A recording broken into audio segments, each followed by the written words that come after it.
हाँ। देखिए अभी शायद चैत का महीना चल रहा है ना, चैत है कि बैसाख है? बैसाख चढ़ गया। अरे छोड़ दो बस, छोड़ दो जान मत लो। काहे छोड़ी? छोड़ दो आज तारा कोनो प्रॉब्लम बा का?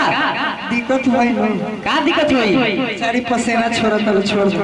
तब पसीना छोड़ा तारी से तो पसीना छूटी। अरे हसीना लगे पसीना मत छोड़ाओ। पसीना एकदम छोड़ा देवे के बाद, पसीना छोड़ावे के बाद हूं। हां क्या बात है। लिखिए अरे चैत के बहेला बेअरिया रे, नस नस उठेला लहरिया रे। चैत के बहेला बेअरिया रे, नस नस उठेला दरदिया रे। हर दिन दिन चलिया के बढ़े रफ्तार, जाके खरिहानी में सुतेला भतार। चैत में चलिया भइल रसदार करे चोए चोए, जाके खरिहानी में सुतेला भतार करे चोए चोए।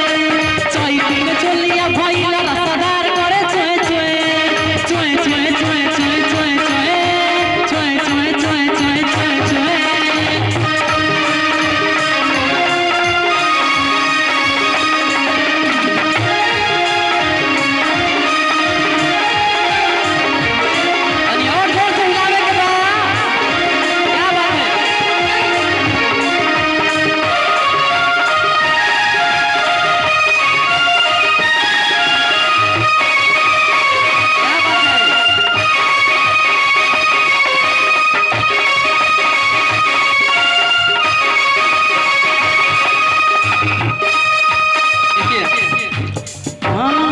भोजपुरी में रैप कैसे होता है? आप लोग हनी सिंह का गाना सुनते हैं ना? सुनते हैं? भोजपुरी में देखिए रैप कैसे होता है बताते हैं। थोड़ा आना है रैप में।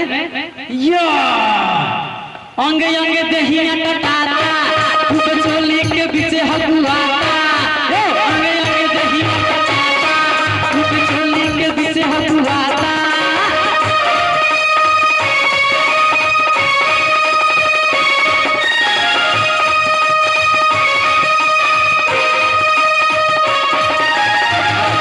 इसी के भाव में अंगे अंगे हो दहिया टटारा, खूब चोली के पीछे हगुआता।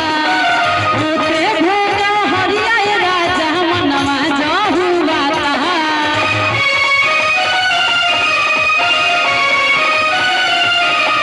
अंगे अंगे हो दहिया टटारा, खूब चोली के पीछे हगुआता। होते भोगा हरिया ये राजा मनवा जहुआता।